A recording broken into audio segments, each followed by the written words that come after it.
Mr. Sink coming to you from inside my fort, inside my house. And I would love to read a book to you called The Little Red Fort. In this story, we're going to meet a little girl named Ruby who wants to build a fort, but her brothers just laugh at her and tell her she doesn't know how. But she works really hard to try to learn. Let's see how she does.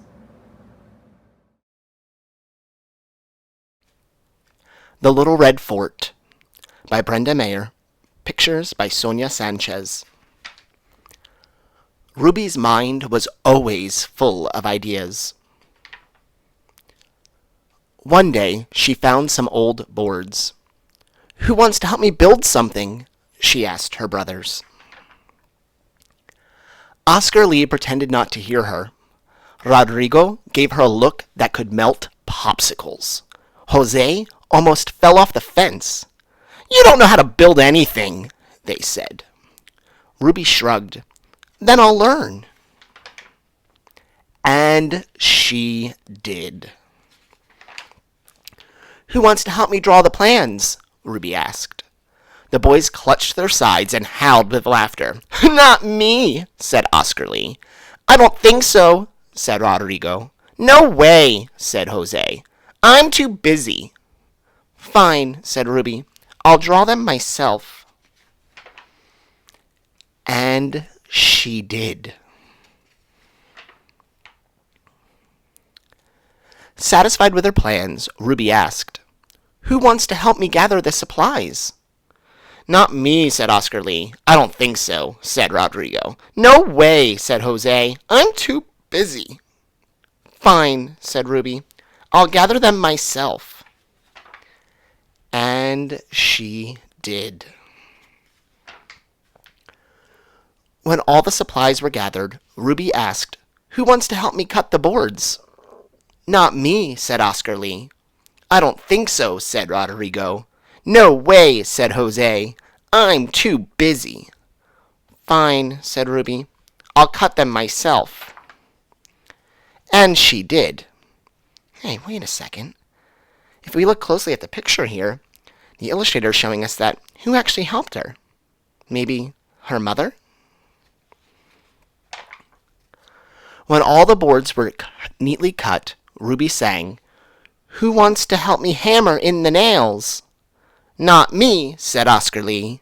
"I don't think so," said Rodrigo. "No way," said Jose. "I'm too busy." "Fine," said Ruby. "I'll hammer them myself." And she did. Wait a second, the illustrator's telling us something on this page, too. It looks like maybe her grandmother helped her nail it, with her mom watching closely. Soon, Ruby's creation was complete. "Who wants to play in my fort?" she called. Me, said Oscar Lee. "Let's go," said Rodrigo. "I'll play," said Jose. "I'm not busy anymore." "Not so fast," Ruby said. "You didn't help me draw the plans, or gather the supplies, or cut the wood, or hammer the nails. You said I didn't know how to build, and you laughed at me. I'm going to play in the fort by myself." And she did. It looks like she's having a lot of fun in this picture. I wonder, though, if she's going to continue to have fun by herself. "We didn't want to play anyway," the boys said. But they did. So they huddled, whispered, and got straight to work. Oscar Lee made a mailbox. Rodrigo planted flowers. Jose painted the fort fire engine red. Ruby was delighted. That evening, the boys followed a delicious aroma to the fort warming party. Aroma. It looks like there's this cloud of something they're smelling leading them over to the fort. "Who wants to help me clean this plate?" Ruby asked. "We do," the boys said. And they did. Here's some different ways you could build a fort that the illustrator showed us. Maybe you could use your sofa cushions, your kitchen chairs. If it was snowy, we could make a snow fort. Or if you're lucky enough to have bunk beds, you can make a bunk bed fort.